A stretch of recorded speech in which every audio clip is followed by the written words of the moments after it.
Hello everyone, welcome to my channel Basic Learning. How are you all? I hope you all are doing good. Chamba history की series चल रही है, ठीक है। आज हम करेंगे लक्ष्मी वर्मन के बारे में। एक बार फटाफट से क्विक रिवीजन देख लेते हैं पहले जो भी हमने हिस्ट्री में किया है। शुरुआत कहाँ से होती है? 540 से 550 ईस्वी के बीच में, जब ब्रह्मपुर की नींव पड़ी थी, जिसे राजा मैरू ने डाला था। मैरू जो है वो सूर्यवंशी राजा थे और अयोध्या, इनके जो पूर्वज थे वो अयोध्या के रामचंद्र से खुद को जोड़ते थे। कुछ वक्त पहले ही इनके पूर्वज जो हैं वो गंगा की भीतरी घाटी में आ गए थे और कल्पा नामक शहर में स्थान पे इन्होंने रहना शुरू कर दिया था। और वहीं का एक कुछ काल बाद एक राजा होता है, राजा मैरू। इसके 3 पुत्र होते हैं, ठीक है। 3 पुत्र होते हैं तो इसको, ये बहुत धार्मिक विचार का होता है, बहुत भक्त टाइप का होता है, तो इसको पूजा पाठ में बहुत ज़्यादा बिलीव होता है। तो क्या होता है फ्यूचर में जाके कि इसको ना तीर्थ करने की इच्छा होती है, तो ये अपने पहले बेटे को जो है कल्पा का राजपाट देता है और आगे कश्मीर की तरफ चला जाता है अपने दोनों पुत्रों के साथ तीर्थ की भावना से। कश्मीर पहुंचने में ये अपने दूसरे पुत्र को वहीं छोड़ देता है और उसके बाद रावी की ऊपरी घाटी पे आता है। जब वो रावी की ऊपरी घाटी पे पहुंचता है, यानी चंबा के आसपास जब वो पहुंचता है, ठीक है, तो वो एक शहर की नींव रखता है जिस शहर का नाम है ब्रह्मपुर, जो आज की डेट में भरमौर कहलाया, ठीक है। जो इसका तीसरा पुत्र था जिसके साथ वो रावी की ऊपरी घाटी में आया था, उसका नाम था जयस्तंभ, ठीक है। फिर कुछ टाइम बाद वो सारा राजपाट ब्रह्मपुर का जो है जयस्तंभ को देके उसके बाद वापस कल्पा की तरफ चला जाता है और जयस्तंभ वहाँ का राजा बनता है। जयस्तंभ के बाद जो है जलस्तंभ बनता है, फिर महास्तंभ बनता है, फिर आते हैं आदित्य वर्मन। आदित्य वर्मन ऐसे पहले राजा होते हैं जिन्होंने अपने नाम के साथ जो है वर्मन का उपनाम जोड़ा था, ठीक है। तो वो पहले ऐसे राजा थे, सर्वप्रथम जिन्होंने अपने नाम के साथ वर्मन लगाया था। उसके बाद 2 राजा और होते हैं, बाला वर्मन होते हैं, दिवाकर वर्मन होते हैं, ठीक है। तो उनके बारे में कुछ ज़्यादा हुआ नहीं था उनके कार्यकाल में, बट नाम दिया हुआ है बुक में तो पता होना चाहिए, ठीक है। उसके बाद आते हैं मैरू वर्मन। यहाँ देखिए मैरू वर्मन, ये मैरू वर्मन है और राजा मैरू ने ब्रह्मपुर की नींव डाली थी वो है। तो मैरू वर्मन जो है वो बहुत ही योग्य राजा थे, ठीक है। और इन्होंने अपने बाहुबल से दूर दूर तक जो है अपने एरिया को बढ़ा लिया, यानी ब्रह्मपुर को छतराड़ी तक ले गए। छतराड़ी कहाँ पे है? वो भी चंबा में ही है, ठीक है। तो ये था मैरू वर्मन तक। उसके बाद हमने किया था अजय वर्मन। अच्छा, मैरू वर्मन के टाइम में क्या हुआ था? मैरू वर्मन ने बहुत सारे मंदिर बनवाए थे। तो आप देखोगे ना, वैसे जितने भी चंबा के राजा थे वो ज़्यादातर भक्त टाइप के ही थे और बहुत ही व्रतधारी राजा आप बोल सकते हो, ठीक है, वैसे थे। लेकिन फिर भी आपको पर्टिकुलर चीज़ें पता होनी चाहिए कि वो लोग कैसे थे, ठीक है। तो मैरू वर्मन ने बहुत सारे मंदिर बनवाए थे, मणिमेश मंदिर, लक्षणा देवी, गणेश मंदिर, नरसिंह मंदिर, तो इन्होंने बहुत सारे, शक्ति देवी मंदिर, तो इन्होंने बहुत सारे मंदिर बनवाए थे। उसके बाद आते हैं अजय वर्मन। अजय वर्मन लगभग 760 ईस्वी के अराउंड आते हैं। व्रतधारी जो राजा थे ये बहुत ज़्यादा, ठीक है। लेकिन जो भरमौर की गद्दी है ना, उनका विश्वास है कि इस राजा के कार्यकाल में, ठीक है, वो लोग दिल्ली से यहाँ आकर बसे थे, ठीक है। तो अगर क्वेश्चन आता है और पूछा जाता है, और बहुत इंपॉर्टेंट क्वेश्चन है कि भरमौर के गद्दियों का विश्वास है कि किस राजा के समय वो दिल्ली से आकर यहाँ बसे थे, यानी चंबा बसे थे, तो वो अजय वर्मन की बात हो रही है 760 ईस्वी के अराउंड, ठीक है। अजय वर्मन ने क्या किया था? अजय वर्मन ने जो है अपना राजपाट जो है अपने बड़े पुत्र को सौंप दिया था और खुद उन्होंने संन्यास ले लिया था, ठीक है। तो उन्हें रावी और बुधिल नदियों के संगम पर अलांसा के निकट जो है वो रहने लगे थे। उसके बाद स्वर्ण वर्मन हुआ 780 ईस्वी के अराउंड, ठीक है, राजा बना। अब हम करेंगे लक्ष्मी वर्मन। अब है लक्ष्मी वर्मन, ठीक है। धीरे धीरे पढ़ाऊंगी, हर एक चीज़ पता होनी चाहिए। इससे पहले मैं सभी जो मैंने करवाए वो मैं वीडियो बना चुकी हूँ, डिस्क्रिप्शन बॉक्स में लिंक मिल जाएंगे या मेरे चैनल पे जाके आप लिस्ट देख लेना, ठीक है। लक्ष्मी वर्मन जो है ना, ये बहुत थोड़े टाइम के लिए राजा रहा था। इसके राज्यकाल में क्या हुआ था ना, महामारी फैल गई थी, जैसे आजकल फैली है ना महामारी, इसके राज्यकाल में भी महामारी फैल गई थी और जनसंख्या बहुत घट गई थी क्योंकि लोग मर गए थे, ठीक है। अब क्या होता है कि जब कोई राजा वीक पड़ता है या उसका राज्य जो है वीक पड़ता है, तो लोग ना बहुत फ़ायदा उठाते हैं इस चीज़ का। इसी चीज़ का फ़ायदा किससे उठाया? एक कीरा नामक जाति ने, ठीक है। उसने क्या किया? ब्रह्मपुर पर आक्रमण कर दिया, यानी आज की डेट का भरमौर, और राजा को उन्होंने मार दिया। ऑलरेडी महामारी चल रही थी, बुरा हाल था, जनसंख्या घट गई, लोग मर गए, ठीक है, हैजा और महामारी फैल गई, ठीक है। तो क्या हो सकता है? फिर उन्होंने इस चीज़ का फ़ायदा उठाया और राजा को मार दिया। कीरा नामक जाति थी, याद रहे, मैं यहाँ लिख देती हूँ, ठीक है। और उन्होंने क्या किया, अपना मतलब इस राज्य पर जो है वो अपना अधिकार कर लिया। अब बात आती है कि ये लोग थे कौन, कहाँ से आए थे कि जिन्होंने जो है लक्ष्मीवर्मन को मार दिया था। तो कुछ कहते हैं कि ये तिब्बती थे जो आए थे कश्मीर से पूर्व की ओर, ठीक है। तो ऑरेल स्टाइन ने कहा था कि ये कश्मीर से पूर्व की ओर बसने वाले पर्वतीय तिब्बती थे, ठीक है। हो सकते हैं, मतलब उन्होंने अनुमान लगाया था कि ये वो हो सकते हैं, लेकिन आकाश की बुक में तो यही दिया कि ये तिब्बती ही थे, ठीक है। अब क्या हुआ, जब उन्होंने राज्य पर अपना अधिकार कर लिया तो उस समय उन्होंने क्या किया कि अपना विस्तार कांगड़ा के कीरग्राम, जो आज का बैजनाथ है, वहाँ तक बढ़ा लिया, ठीक है। कहाँ तक? कीरग्राम।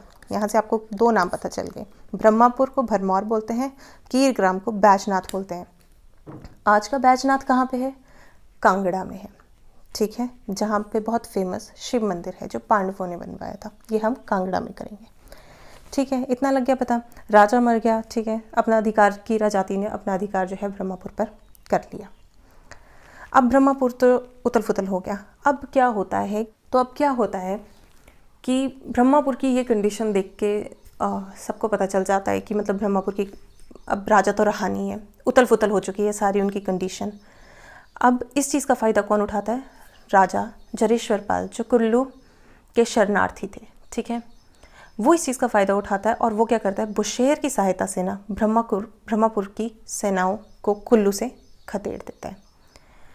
जब मेरुवर्मन का वक्त था तो राजा अमरपाल, जो कुल्लू का राजा था, ठीक है, वो ब्रह्मपुर की सेनाओं से लड़ते लड़ते जो थे वो मारा गया था। ये मेरुवर्मन के टाइम की बात है, ठीक है।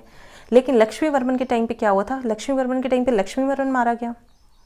तो इस चीज़ का फ़ायदा राजा जरेश्वर पाल ने, जो कुल्लू के शरणार्थी थे, उन्होंने बुशेर से हेल्प ली और उसके बाद अपने राज्य को बचा लिया और उन्होंने अपने राज्य को फिर से स्थापित किया।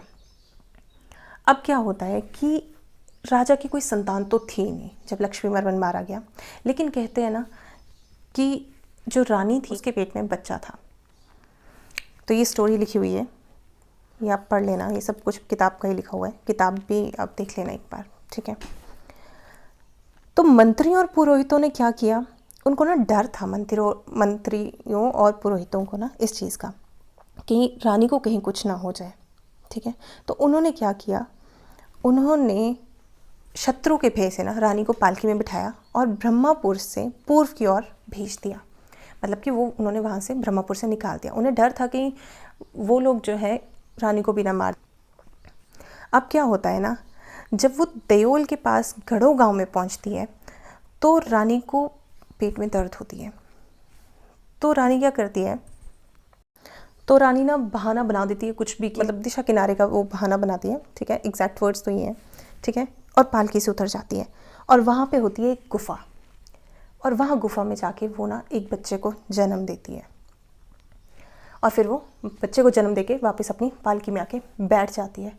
अब इन सबको शक तो होता है कि कुछ तो गड़बड़ है। जो पालकी उठा रहे होते हैं तो उनको डाउट हो जाता है कि कुछ तो गड़बड़ है, लेकिन उन्हें पता नहीं होता है। लेकिन वो क्या करते हैं, जो पालकी उठाने वाले होते हैं वो मंत्रियों और पुरोहितों से बात करते हैं, वही मंत्री पुरोहित जिन्होंने रानी को वहाँ से निकाल दिया था ताकि उन्हें कुछ हो ना जाए। तब क्या होता है, रानी से पूछताछ की जाती है। तो रानी ना कुछ नहीं बताती है, क्योंकि रानी को भी भय होता है कि उसके पुत्र को ना मार दिया जाए, ठीक है। तो वो कुछ नहीं बताती है कि कुछ नहीं हुआ। फिर लास्ट में क्या होता है, मंत्री और पुरोहित ना थोड़ा सा इमोशनल हो, तो फिर रानी क्या होती है, रानी सच सच बता देती है कि हाँ मैंने एक पुत्र को जन्म दिया और मतलब वो उस गुफा में है वो पुत्र। तो फिर क्या होता है, सब गुफा के पास चले जाते हैं कि क्या हुआ। और ना वहाँ जैसे ही पहुँचते हैं ना तो वो देखते हैं कि उस बच्चे के आसपास जो है, यानी चारों ओर जंगली चूहे एकत्रित होते हैं। मतलब वो जंगली चूहों ने उस बच्चे को बचा के रखा होता है और वो लोग ये सब देख के बड़े खुश होते हैं और बहुत ही प्रसन्न होते हैं। और वो मतलब फिर वो बच्चे को उठा लेते हैं और वहीं से उस बच्चे का नाम पड़ता है मुसानवर्मन, ठीक है। चूहों को मुसान बोला जाता है, ठीक है, पता ही होगा ये चीज़। तो उस बच्चे का नाम पड़ता है मुसानवर्मन, जो आगे जाके राजा भी बनता है। लेकिन स्टोरी यहीं ख़त्म नहीं होती है, ठीक है।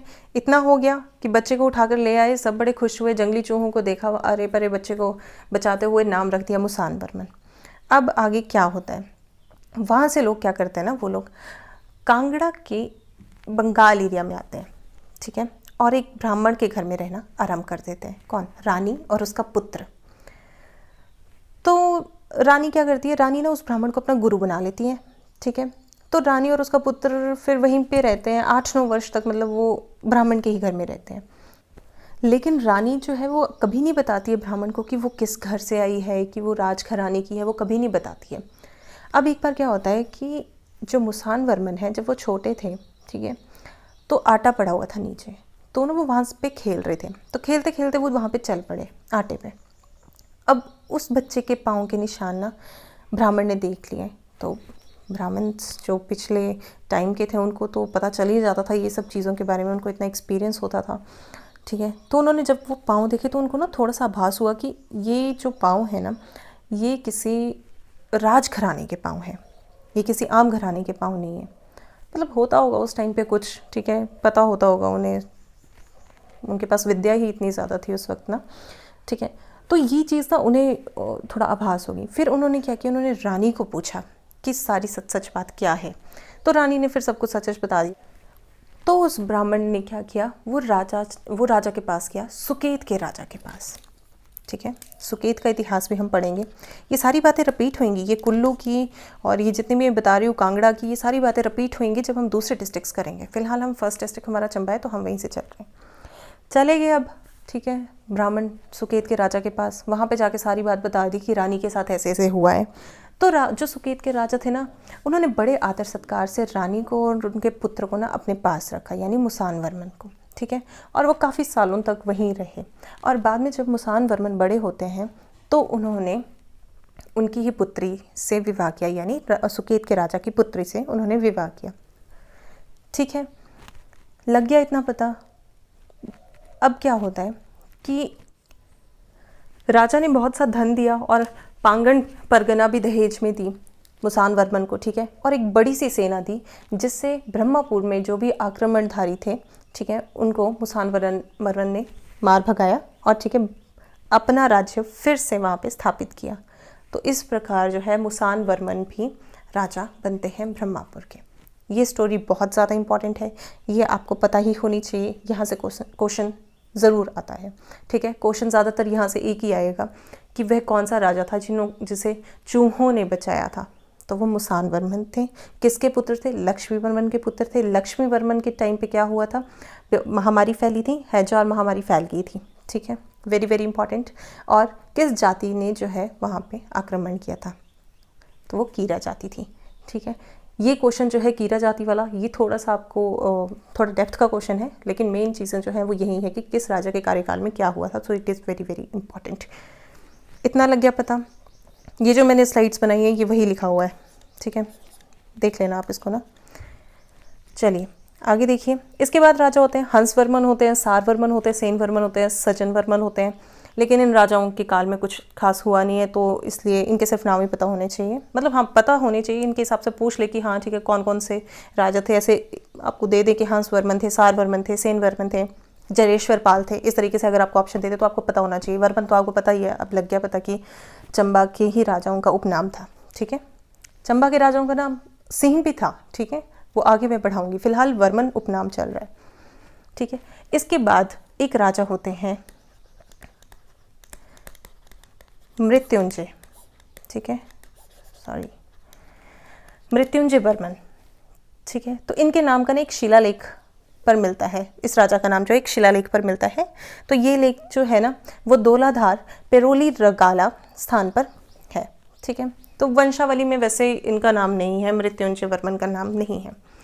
तो पर कई राजाओं के नाम जो है ना वो किसी जैसे शिलालेख पे मिले हैं, इस तरीके से मिले हुए हैं, तो वो भी इंक्लूड कर दिए गए हैं बुक में, ठीक है। तो नाम तो आपको पता ही होने चाहिए, हर चीज़ पता होनी चाहिए, कोई ऑप्शन नहीं आपके पास।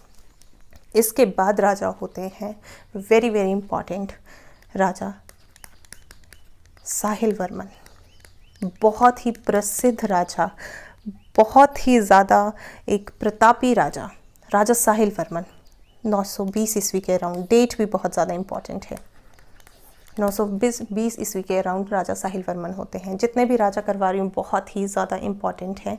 एक्स्ट्रा जो राजा होते हैं उनके बारे में मैं आपको बता देती हूँ, उनके बारे में जिनके बारे में जानना आपको इतना ज़रूरी नहीं है। जैसे कि बाला वर्मन, देव वर्मन जो आदित्य वर्मन के बाद हुए, फिर उसके बाद स्वर्ण वर्मन जो अजय वर्मन के बाद हुए, फिर उसके बाद ये आते हैं हंस वर्मन, सार वर्मन, सेन वर्मन, सज्जन वर्मन, ये इसके बाद होते हैं, यानी मुसान वर्मन के बाद राजा होते हैं। ठीक है, तो ये इतने इंपॉर्टेंट नहीं है, तो इनके नाम आपको पता होने चाहिए, जस्ट टू नो।